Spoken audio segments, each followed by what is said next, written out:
नमस्कार मेरे प्यारे साथियों, सैटरडे क्लासेस यूट्यूब चैनल में एक बार फिर से आप सभी का हार्दिक स्वागत है, अभिनंदन है। प्यारे साथियों, आज हम लोग साइंस का एक नए सब्जेक्ट स्टार्ट करने वाले हैं, ठीक है, जिसका नाम है फिजिक्स। और फिजिक्स के अंतर्गत हम लोग आज पढ़ेंगे मानव नेत्र, ह्यूमन आई, ठीक है। काफी इंटरेस्टिंग टॉपिक है दोस्तों। हर एग्जाम में लगभग एक या फिर दो क्वेश्चन देखने को मिल ही जाता है आई टॉपिक से। तो आज हम लोग स्टार्ट करेंगे मानव नेत्र से, ठीक। ह्यूमन आई, मानव नेत्र, ह्यूमन आई, ठीक दोस्तों। मानव नेत्र स्टार्ट करने से पहले कुछ ऐसे फैक्ट हैं जिसको हम लोग पहले पढ़ लेते हैं, क्योंकि ये एग्जाम हॉल में सीधे सीधे देखने को मिलते हैं, ठीक। जैसे कि पहला, स्टडी ऑफ आई। क्या स्टडी ऑफ आई? आंखों के अध्ययन को क्या कहते हैं? तो आंखों के अध्ययन को ऑप्थेल्मोलॉजी कहते हैं। क्या? ऑप्थेल्मोलॉजी, ठीक। आंखों के अध्ययन को ऑप्थेल्मोलॉजी कहते हैं, ठीक है। प्यारे साथियों, आप सभी लोग जानते हो कि मानव नेत्र पर जो प्रतिबिंब बनता है, जो इमेज बनता है, वो रेटिना पर बनता है, ठीक। तो देखते हैं, मानव नेत्र पर प्रतिबिंब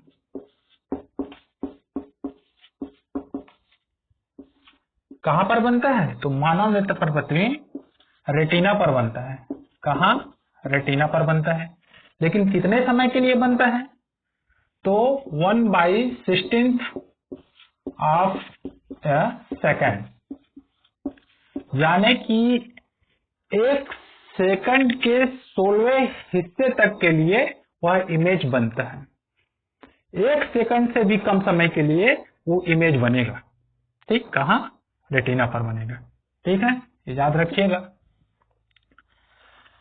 और है दोस्तों, किसी वस्तु को स्पष्ट रूप से देखने के लिए एक आवश्यक न्यूनतम दूरी होती है,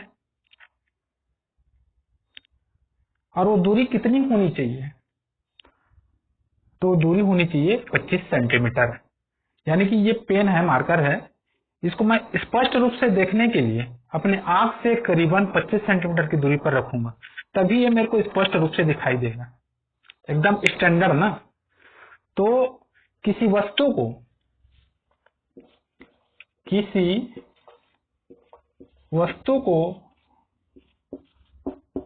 स्पष्ट रूप से देखने के लिए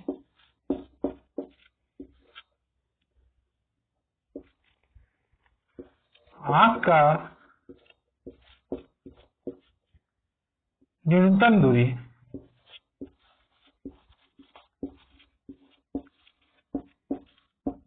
25 सेंटीमीटर होना चाहिए। लेकिन साथियों, यहीं पर यदि अधिकतम दूरी पूछ लिया जाए, न्यूनतम दूरी के बजाय अधिकतम दूरी पूछ लिया जाए, तो उसका आंसर चेंज हो जाएगा। किसी वस्तु को स्पष्ट रूप से देखने के लिए अधिकतम दूरी पूछे तो उसका आंसर लेना है अनंत। अनंत रहेगा तभी तो हम लोग आकाशीय पिंड को देख पाएंगे ना। अनंत है तभी तो हम लोग आकाशीय पिंड को देख पा रहे हैं। तो प्यारे साथियों, ये कुछ फैक्ट हैं जो एग्जाम में पूछ लिए जाते हैं, जैसे कि स्टडी ऑफ आई ऑप्थेल्मोलॉजी कहलाता है, ठीक। मानव नेत्र पर प्रतिबिंब कहाँ बनता है? रेटिना पर बनता है। लेकिन कितने समय के लिए बनता है? तो 1/16 ऑफ ए सेकंड, 1 सेकंड से भी एकदम कम, 1 सेकंड के 16वें हिस्से तक के लिए बनता है। ठीक, किसी भी वस्तु को स्पष्ट रूप से देखने के लिए एक आवश्यक न्यूनतम दूरी की आवश्यकता पड़ती है। ठीक, तो वह दूरी कितनी होनी चाहिए? तो वह दूरी 25 सेंटीमीटर होना चाहिए। यदि यहीं पर अधिकतम दूरी पूछ लिया जाए तो उसका आंसर अनंत हो जाएगा। ठीक है प्यारे साथियों, उम्मीद करता हूं आप लोगों को ये टॉपिक समझ में आ रहा होगा। ठीक, चलिए नोट करिए।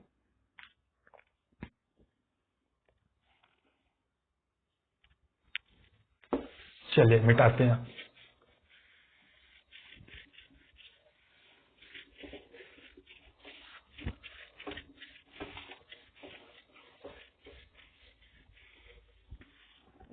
दोस्तों,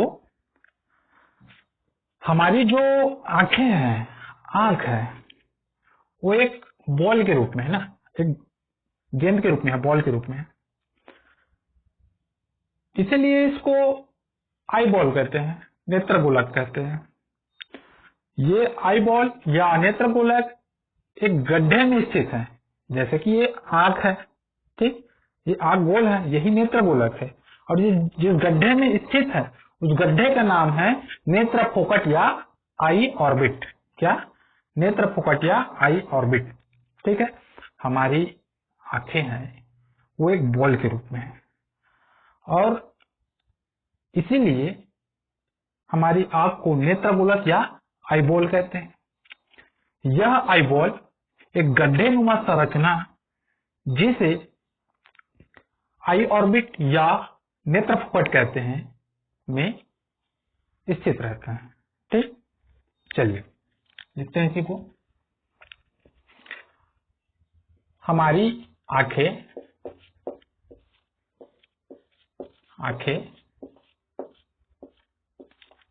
एक बॉल के रूप में है।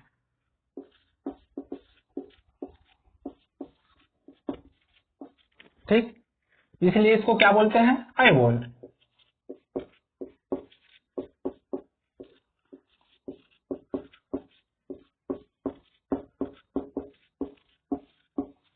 आई बॉल या नेत्र गोलक।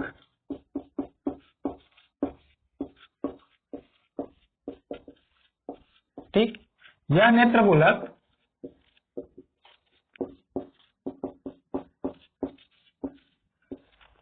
आई ऑर्बिट या नेत्र फोकट गड्ढे में स्थित होता है।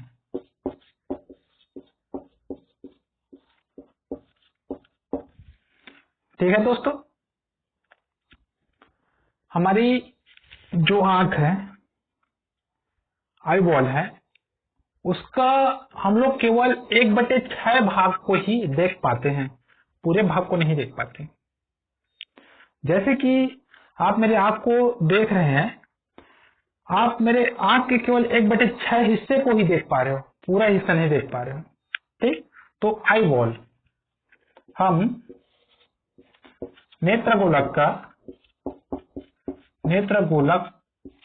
का केवल 1/6 हिस्से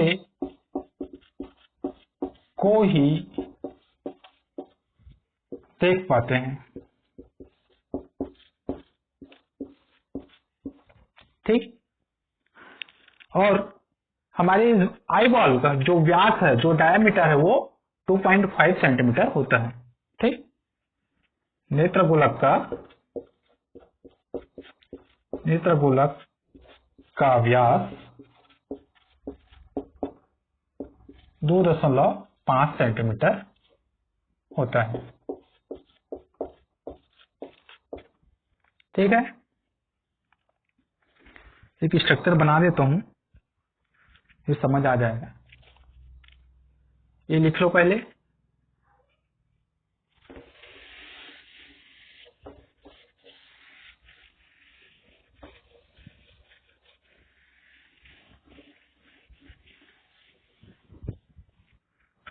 दोस्तों, जैसे कि ये है हमारे आंख, एक रफली डायग्राम बना दे रहा हूं।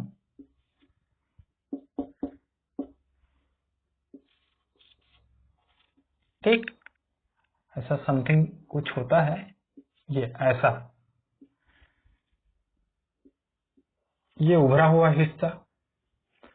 दोस्तों ये है हमारा आई बॉल, ये हमारा आंख, और यहाँ पास ये वाली जो दूरी है वो 1/6 हिस्सा है, इसी को ही हम देख पाते हैं। और इसका जो डायमीटर है, ये व्यास, इसको बोलते हैं व्यास, ये है आपका 2.5 सेंटीमीटर, 2.5 सेंटीमीटर। ठीक, ये है आई बॉल। ठीक है, डायग्राम बना लीजिए।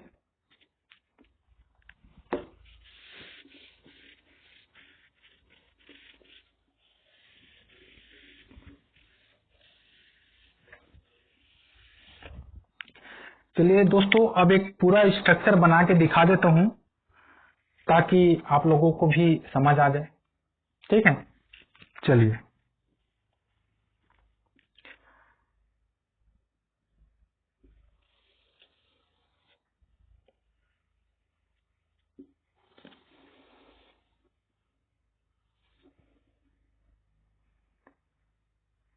हमारी जो नेत्र गोलक है, आई बॉल, वो ऊतक की 3 लेयरों से मिलकर बना है। कितने लेयरों से? ऊतक की 3 लेयरों से मिलकर बना है। ये उभरा हुआ उभार है,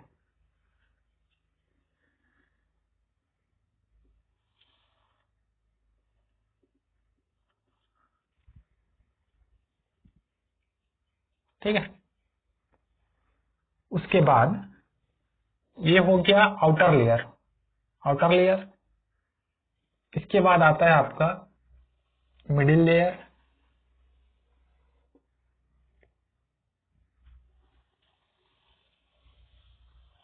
अब आएगा आपका इंटरनल लेयर।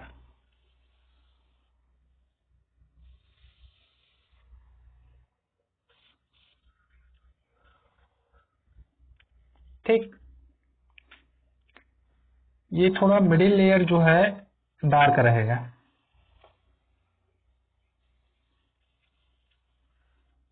डार्क रहेगा मिडिल लेयर।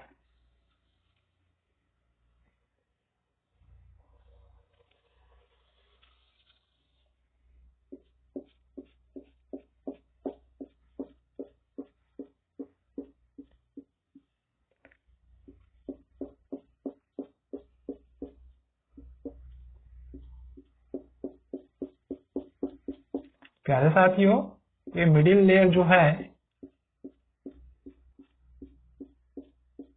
ये थोड़ा डार्क रहेगा ना, याद रखिएगा, ये डार्क रहेगा। ठीक, ये है आपका ऑप्टिक नर्व, ये है आपका कार्निया, और आगे जाकर ये बनेगा आपका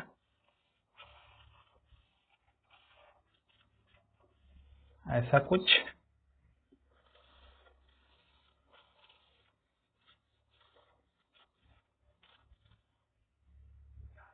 ऐसा कुछ बनेगा। ठीक, इसके बाद इसको मैं ऐसा ले लेता हूं, इसको मैं ऐसा ले लेता हूं, इसको मैं ऐसा ले लेता हूं, फिर इसको मैं समथिंग कुछ ऐसा बना लेता हूं समझने के लिए।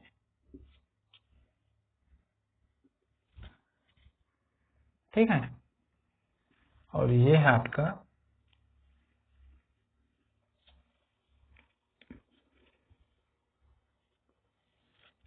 ठीक। प्यारे साथियों, हमारा जो आंख है, हमारी जो आंखें हैं वो ऊतक की 3 लेयरों से मिलकर बना है।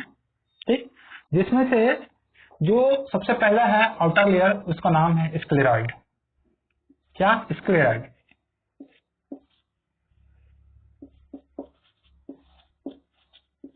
दोस्तों, जो शब्द है ना, जो मैं इंग्लिश में लिखा रहा हूं, उसको इंग्लिश में ही याद रखिए, क्योंकि एग्जाम हॉल में इंग्लिश को हिंदी में लिखकर दे दिया जाता है, तो हिंदी मीडियम वाले बच्चे अक्सर हड़बड़ा जाते हैं। ठीक है, तो इंग्लिश में ही याद रखो। ठीक, तो आउटर लेयर को क्या कहेंगे? स्क्लेराइड। ठीक, फिर ये बीच वाला लेयर है मिडिल लेयर, इसको बोलेंगे कोराइड।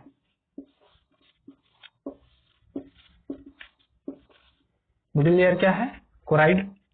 और सबसे जो इंटरनल लेयर है, इंटरनल लेयर, इसको कहेंगे रेटिना। रेटिना, ठीक। यह है आपका जो उभरा हुआ ना विशेष संरचना दिख रहा है, ये है आपका येलो स्पॉट, इसको पीत बिंदु कहते हैं, ठीक। ये है आपका ऑप्टिक नर्व,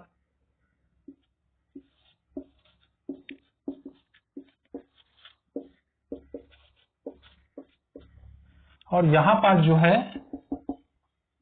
ब्लाइंड स्पॉट,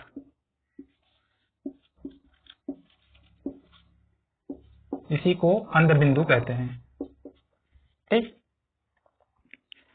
ये जो सबसे बाहर में जो दिख रहा है ऐसा टेढ़ा पेच का जो दिख रहा है ना आउटर लेयर, ये इसको बोलते हैं कंजक्टिवा। क्या? कंजक्टिवा।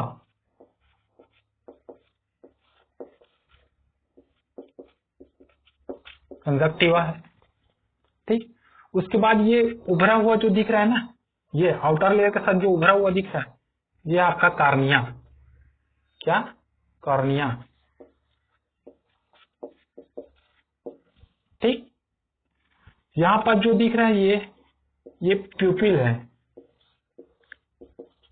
प्यूपिल यानी कि पुतली नहीं बोलते हैं, पुतली, वही प्यूपिल है, ठीक है। और उसके बाद है आपका ये, कहा गया, ये वाला जो पोर्शन दिख रहा है ना, ये काला काला, ये मोटा सा कुछ स्ट्रक्चर, ये आपका आइरिस है, आइरिस है, ठीक। ये है आपका लेंस,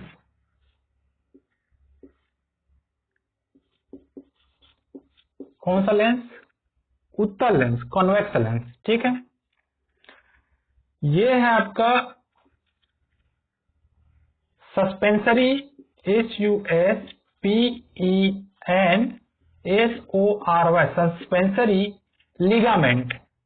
क्या? सस्पेंसरी, इधर लिख देता हूं ना, लिगामेंट, ठीक। और ये जो दिख रहा है ना तिरछा सा, ये है आपका सिलियरी मसल्स, हिंदी में लिखता हूं, सिलियरी मसल्स, ये सिलियरी मसल्स, ठीक है दोस्तों। ये आपका सिलियरी मसल। अब एक एक करके हम लोग इस सारी चीजों को पढ़ेंगे, ठीक। चलिए स्टार्ट करते हैं। कहां से स्टार्ट करें? तो स्टार्ट करते हैं, यहां से स्टार्ट कर लेता हूं ना, कंजक्टिवा से। कहां से? कंजक्टिवा से। पहले आप लोग एक डायग्राम बना लीजिए, ठीक है। डायग्राम एक बार बना लीजिए।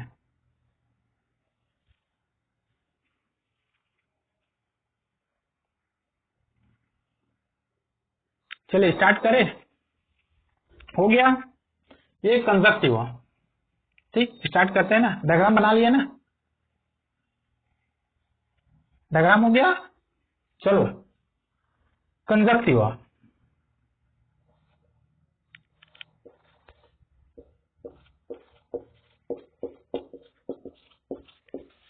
ये कंजक्टिवा क्या है?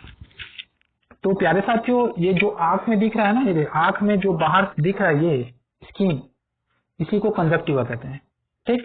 कंजक्टिवा, कंजक्टिवा क्या है? Folding of skin, folding of skin, यानी कि त्वचा का वलन है। क्या? त्वचा का वलन है, ठीक। त्वचा का वलन क्या है? कंजक्टिवा है। कंजक्टिवा क्या करता है? तो कंजक्टिवा ये बाहर है ना, ये कंजक्टिवा ये कार्निया को घेर कर रखता है, ठीक। देखो ना भाई, ये घेर कर रखे है ना, एक कंजक्टिवा कार्निया को घेर के रखे हैं, ठीक। तो कंजक्टिवा का कार्य क्या है? यह कार्निया, कार्निया को घेर कर रखता है, अर्थात कार्निया को सुरक्षा प्रदान करता है। क्या? कार्निया को सुरक्षा प्रदान करता है।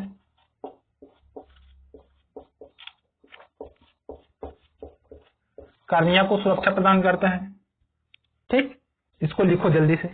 ठीक, फिर मैं इरेज करता हूं। मिटाऊं? लिख लिया ना? चलो फटाक से मिटाओ। हो गया? लिख लिया ना? कंजक्टिवा फोल्डिंग ऑफ स्किन है, त्वचा को बलन है, जो कार्निया को घेर कर रखता है। ठीक, कार्निया को घेर कर रखता है और कार्निया को सुरक्षा प्रदान करता है। यह हमारा कंजक्टिवा है। ठीक, कंजक्टिवा में अर्थात जो हमारे कंजक्टिवा मेम्ब्रेन है उसमें जब बैक्टीरियल इन्फेक्शन हो जाता है तो इस घटना को कंजक्टिविटिस कहते हैं। क्या? कंजक्टिविटिस कहते हैं। कंजक्टिवा मेम्ब्रेन कंजक्टिवा मेम्ब्रेन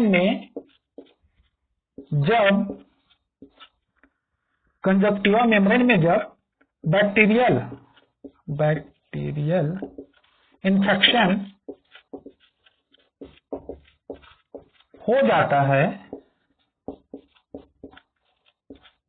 तो इसमें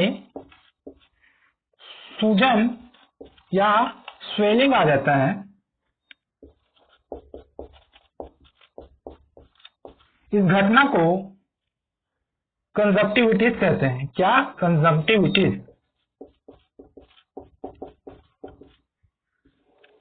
याद रखना इसको ना।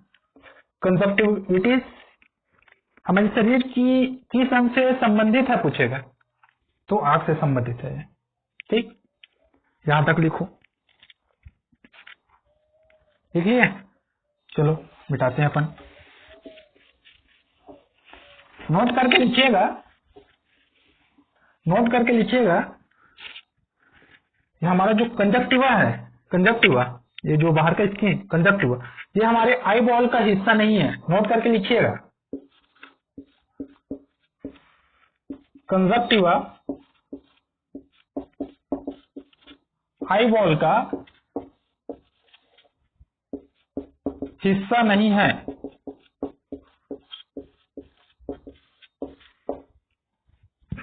लिख लो इसको नोट करके, प्रश्न पूछ देगा इसका हिस्सा है कि नहीं है, पूछ देते हैं। लिख लो। ठीक, ये था हमारा कंजक्टिवा का खेल। ठीक, कंजक्टिवा क्या है? तो कंजक्टिवा फोल्डिंग ऑफ स्किन है, त्वचा का बलन है।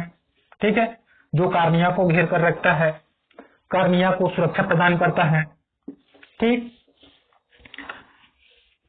आपके कंजक्टिवा मेम्ब्रेन में जब बैक्टीरियल इन्फेक्शन हो जाता है तो उस एरिया में स्वेलिंग आ जाता है, उसको कंजंक्टिविटिस कहते हैं।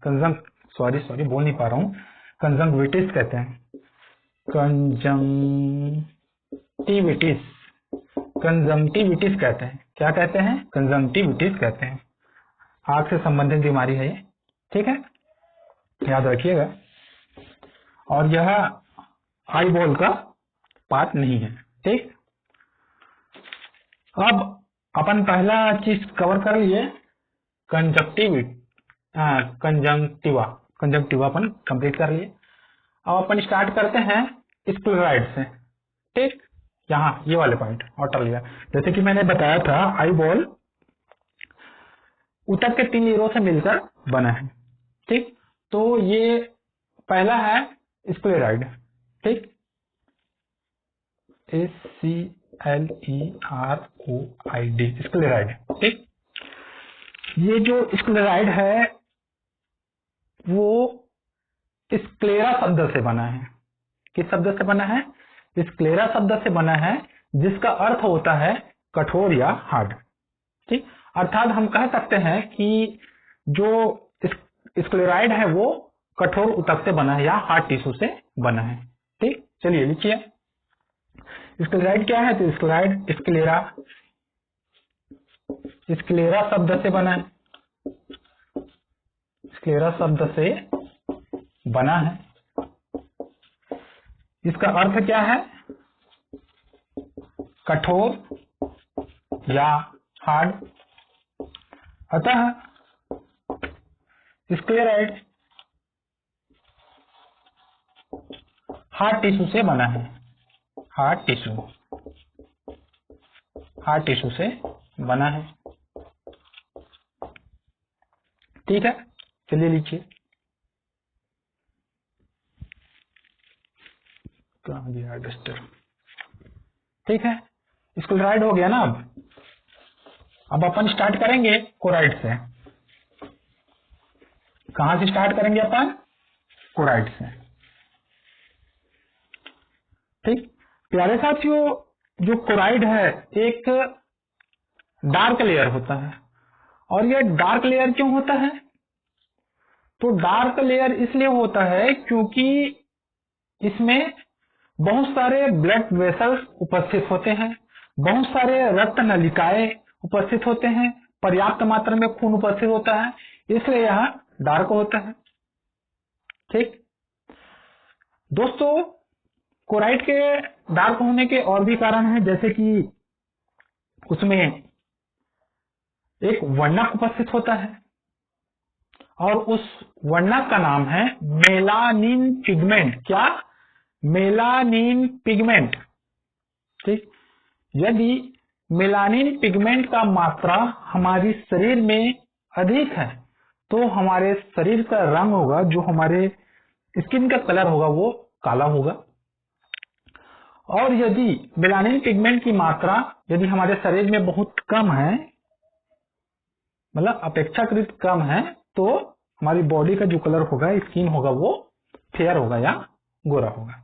ठीक है प्यारे साथियों, जैसे कि इसका कार्य बता देता हूं मैं ना। जैसे कि मैंने शब्द लाया मेलानिन पिगमेंट, तो मेलानिन पिगमेंट जो है वो हमारी शरीर का रक्षा करता है। किससे रक्षा करता है, तो उच्च तापमान और तीव्र प्रकाश से हमारे शरीर को बचाता है। ये मेलानिन पिगमेंट का कार्य है। ठीक प्यारे साथियों, जैसे कि आप सभी लोग जानते हो कि भूमध्य रेखा के आसपास तीव्र प्रकाश रहता है। ठीक, तथा तापमान भी काफी उच्च रहता है। तो इस एरिया में रहने वाले लोगों को अत्यधिक मात्रा में मेलानिन पिगमेंट की जरूरत पड़ेगी ना भाई। तापमान उच्च है, जो लाइट का इंटेंसिटी है, तीव्रता है, वो भी एकदम ज्यादा है। तो उस एरिया में जो निवास कर रहे हैं उन लोगों को मेलानिन पिगमेंट की अत्यधिक जरूरत पड़ेगी। इसलिए भूमध्य सागर के आसपास भूमध्य रेखा के आसपास रहने वाले लोगों का स्किन जो है डार्क रहता है। एग्जाम्पल देखा जाए तो वेस्ट इंडीज के लोग काले काले रहते हैं। क्यों, क्योंकि उनकी बॉडी में मेलानिन पिगमेंट की मात्रा अधिक होती है। ठीक है, मेलानिन पिगमेंट की मात्रा बहुत अधिक होती है।